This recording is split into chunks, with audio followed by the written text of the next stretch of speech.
Assalamualaikum dan salam sejahtera. Saya Ainul Midat akan menjadi presenter anda pada hari ini. Saya akan menyentuh beberapa agenda penting iaitu permasalahan, cadangan penyelesaian masalah, pengenalan projek, prototipe projek, komponen yang digunakan, penggunaan teknologi mikropengawal dan pengkodan, akhir sekali impak projek kepada masyarakat. Mari kita ke agenda yang pertama. Antara masalah yang kami kenal pasti ialah terlupa waktu pengambilan ubat, terutamanya warga emas dan pesakit kronik. Selain itu, penjaga sering menghadapi kesukaran untuk memantau pengambilan ubat secara konsisten dan akhir sekali, kecuailan pengambilan ubat akan membawa risiko kesihatan yang sangat serius, sama ada pengambilan terlebih dos atau kekurangan dos. Sekarang kita akan pergi ke agenda kedua iaitu cadangan penyelesaian masalah. Apa yang kami telah pun dapati ialah sistem penjadualan ubat yang fleksibel di mana pengguna atau penjaga boleh menetapkan waktu pengambilan ubat mengikut kesesuaian individu. Selain itu, reka bentuk mesra pengguna yang mudah difahami dan boleh digunakan oleh semua peringkat umur. Seterusnya, produk ini dilengkapi dengan fungsi peringatan pintar seperti buzzer, lampu LED berwarna untuk bagi isyarat kepada pengguna. Akhir sekali, automasi pengeluaran ubat yang menggunakan sistem automatik yang untuk mengeluarkan ubat pada tepat waktu.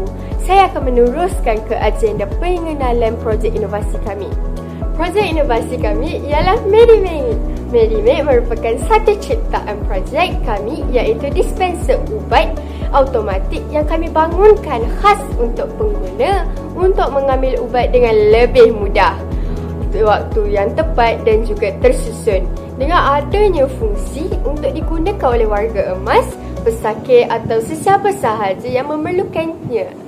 Sampai sini sahaja, saya akan berikan presentation seterusnya kepada Aira di agenda prototype project. Saya akan meneruskan dengan prototype project. Di sini kami melakarkan idea projek, bajet keseluruhan projek dan bahan yang digunakan untuk projek. Bahan yang digunakan dalam projek ini ialah kotak, kertas warna, gam, selotip, botol plastik. Dan bajet keseluruhan projek ini ialah RM37 serta dengan prop ubat palsu. Okey, saya akan ke slide seterusnya iaitu komponen. Komponen yang digunakan di dalam MediMate ini ialah reka educate papan mikropengawal sebagai otak sistem, motor servo sebagai mekanisme pengeluaran ubat secara automatik, buzzer sebagai alat peringatan, lampu LED berwarna merah, kuning dan hijau sebagai penunjuk visual dan butang bagi kawalan interaksi pengguna sistem.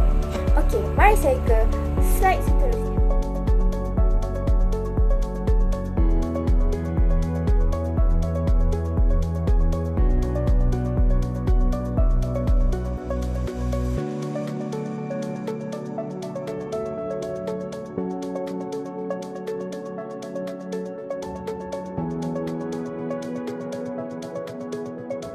Pengatursyaraan mikropengawal dan pengkodan, kami menggunakan reka educate sebagai otak sistem dan untuk mengawal keseluruhan sistem di projek inovasi kami.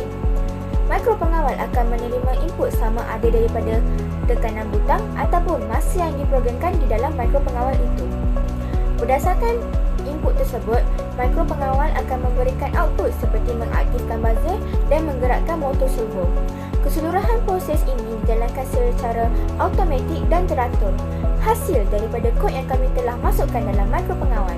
Untuk pengkodan, kami menggunakan aplikasi M-Block. Tujuan pengkodan ialah untuk menetapkan fungsi-fungsi dengan lebih mudah dan berkesan.